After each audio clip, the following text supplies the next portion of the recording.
పెద్దపల్లి పట్టణంలో పరిశుభ్రత, అభివృద్ధి పనులకు మున్సిపల్ యంత్రాంగం ప్రాధాన్యం ఇస్తోంది.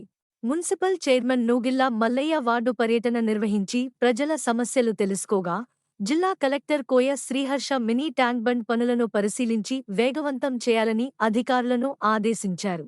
తెలంగాణ రాష్ట్ర ప్రభుత్వ విప్ ఎమ్మెల్యే చింతకుంట విజయ రమణారావు ఆదేశాల మేరకు మున్సిపల్ చైర్మన్ నూగిళ్ల మల్లయ్య 29వ వార్డులోని ఎస్ఆర్ఆర్ ఫైర్వర్క్స్ గల్లీ, వైష్ణవి కాలనీని సందర్శించారు. ఈ సందర్భంగా వార్డు కౌన్సిలర్ ఇల్లందుల రజనీ కృష్ణమూర్తి, స్థానిక ప్రజలు చైర్మన్కు ఘన స్వాగతం పలికారు.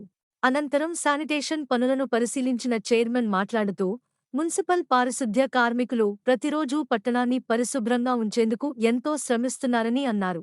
ప్రజలు ఇంటి చెత్తను తడి, పొడి చెత్తగా వేరు చేసి విజిల్ వేస్తూ వచ్చే మున్సిపల్ సిబ్బందికి అందించి సహకరించాలని కోరారు.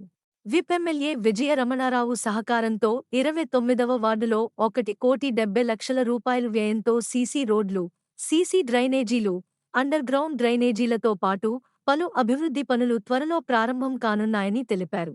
మరోవైపు పెద్దపల్లి పట్టణంలోని కౌన్సిలర్ పురేళ్ల శైలజ సుధాకర్ 1వ వార్డులో బంధంపల్లి చెరువు కట్ట వద్ద అమృత్ 2 నిధులతో 3,14,00,000 రూపాయలు వ్యయంతో నిర్మిస్తున్న మినీ ట్యాంక్ బండ్ పనులను జిల్లా కలెక్టర్ కోయ శ్రీహర్ష పరిశీలించారు.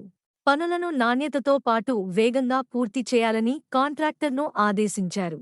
ఈ కార్యక్రమాల్లో సంబంధిత municipal chairman Nugilla Mallaiah, municipal commissioner Venkatesh, RDO Gangaiah, first ward councillor Shailaja, Sudhakar ప్రజాప్రతినిధులు పాల్గొని అభివృద్ధి పనులపై కలెక్టర్కు వివరాలు అందించారు. బంధంపల్లి ప్రాంత అభివృద్ధికి ప్రభుత్వం ప్రత్యేక ప్రాధాన్యత ఇస్తోందని తెలిపారు. మున్సిపల్ అధికారులు, సిబ్బంది, స్థానిక ప్రజలు పాల్గొన్నారు.